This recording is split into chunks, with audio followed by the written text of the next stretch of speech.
Hello everyone, চলে এসেছি আজকে নতুন আরেকটি ভিডিও নিয়ে।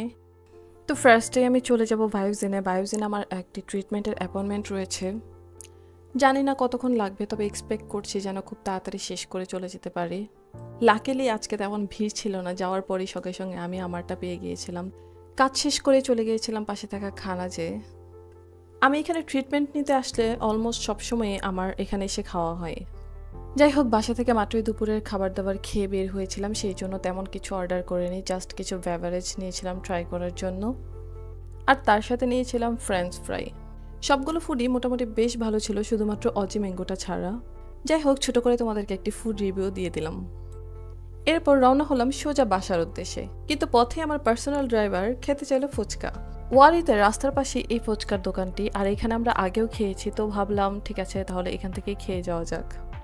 আর তারপর আবার রওনা দিয়ে দিলাম, কিন্তু পথের মোড়েই চায়ের দোকান দেখে আবার দাঁড়িয়ে পড়লাম। ওয়ারির মোড়ের এই চাটা এত ভালো খেতে যে ঢাকায় আজকাল এই ধরনের চা নেই বললেই চলে, তাই আর মিস করিনি। যাই হোক, তো টুকটাক এই ধরনের খাওয়া দাওয়া ঘোরাঘুরি করতে করতে বেশ রাত হয়ে গেল, তাই দেরি না করে দ্রুতই আমরা বাসার উদ্দেশ্যে রওনা দিয়ে দিলাম। তো ফ্লাইওভারের উপরের এই অংশটা আমার খুবই পছন্দের, তাই এই দিক দিয়ে গেলে আমি কিছুটা সময় হলেও দাঁড়িয়ে যাই। তো কে কে গ্যাস করতে পারছো এটি কোন জায়গায় জানিয়ে দাও কমেন্ট বক্সে। আর কথা হচ্ছে নেক্সট ব্লগে, সেই পর্যন্ত আল্লাহ হাফেজ।